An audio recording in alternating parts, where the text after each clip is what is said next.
Hello বন্ধুরা, আপনারা সবাই কেমন আছেন? আশা করি আপনারা সবাই ভালো আছেন। তো আজকে হঠাৎ করে আমাদের ইচ্ছে হলো নুডলস খাওয়ার জন্য। তো লক্ষ্মী বাজার থেকে নুডলস ডিম নিয়ে আসলো। এদিকে আগুন ধরানোর জন্য মাটি কুড়া হচ্ছে, আমরা চুলো বসাবো। তো এদিকে দেখুন সব সবজি একসাথে সবাই মিলে কাটাকাটি করছি আমরা সবাই। এদিকে চুলোর মধ্যে আগুন ধরিয়ে দিল, পানি গরম করা হচ্ছে।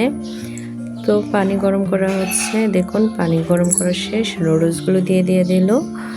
এই যে দেখুন নুডলস সিদ্ধ হতে হতে আমরা এদিকে সবজিগুলো কাটাকাটি করেছি। তো সবজি কাটাকাটি শেষ, দেখুন কত সুন্দর লাগছে এগুলো দেখতে, কলাপাতার মধ্যে রেখেছি। এদিকে মাসিমা এতক্ষণে আমাদের মাঝে আসছে। তো দেখুন কড়াইয়ের মধ্যে তেল দিয়ে দিল, কড়াইয়ের মধ্যে তেল পেঁয়াজ দিয়ে দিল, পেঁয়াজগুলো লাল হচ্ছে দেখুন।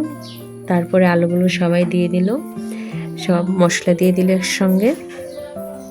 তো আমাদের নুডলস রান্না প্রায় শেষের দিকে, দেখুন এখন নুডলসগুলো দিয়ে দিবে। তো কড়ার মধ্যে নুডলসগুলো দেখুন দিয়ে দিয়েছে। তো আমাদের নুডলস রান্না শেষ, আমরা সবাই দেখুন এখন একসাথে খাচ্ছি। আপনাদের সবাইকে ধন্যবাদ, টাটা।